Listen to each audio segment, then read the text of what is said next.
Saudi Arabia is the chief foreign promoter of Islamist extremism in the UK, a new report has claimed. The Henry Jackson Society said there was a clear and growing link between Islamist organizations in receipt of overseas funds, hate preachers and jihadist groups promoting violence. The Foreign Affairs think tank called for a public inquiry into the role of Saudi Arabia and other Gulf nations. The UK's Saudi Arabian embassy says the claims are categorically false. Ministers are under pressure to publish a report on UK-based Islamist groups, the Home Office report into the existence and influence of jihadist organizations, commissioned by former Prime Minister David Cameron in 2015, has reportedly yet to be completed amid questions as to whether it will ever be published. Critics have suggested it could make uncomfortable reading for the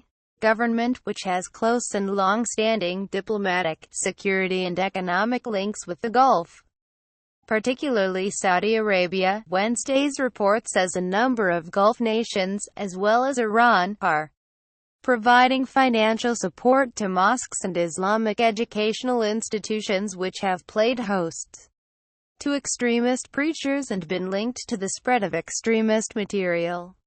At the top of the list, the report claims, is Saudi Arabia. It alleges individuals and foundations have been heavily involved in exporting what it calls an illiberal, bigoted Wahhabi ideology, quoting a number of examples. In a minority of cases, the report alleges institutions in the UK that receive Saudi funding are run directly from Saudi Arabia, although in most instances the money appears to simply by foreign donors' influence. In a statement, the Saudi embassy in London said any accusations that the kingdom had radicalized a small number of individuals are baseless and lack credible evidence, and it pointed out that the country has itself been subject to numerous attacks by Al-Qaeda and so-called Islamic State.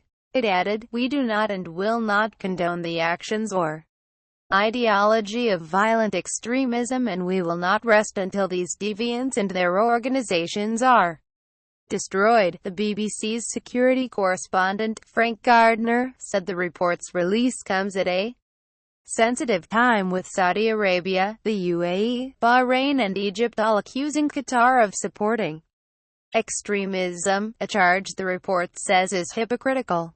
Arab foreign ministers are meeting in Cairo on Wednesday to discuss possible further sanctions on Qatar, while the Qatari foreign minister will be making his own country's case at a press conference in London. Endorsing the report, Labour MP Dan Jarvis said it shed light on very worrying links between Saudi Arabia and the funding of extremism, and he called for the government to release its report on foreign funding.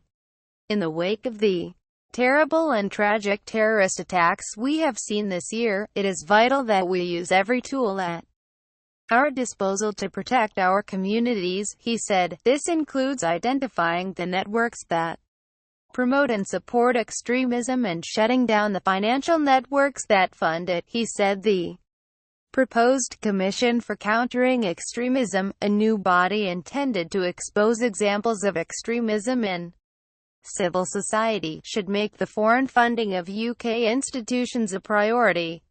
Prime Minister Theresa May, who visited Saudi Arabia in April, has insisted the UK's historic relationship with the Desert Kingdom is important for British security and trade. Labour leader Jeremy Corbyn has called for the immediate suspension of UK arms exports to Saudi Arabia because of its human rights record and involvement in military action in Yemen.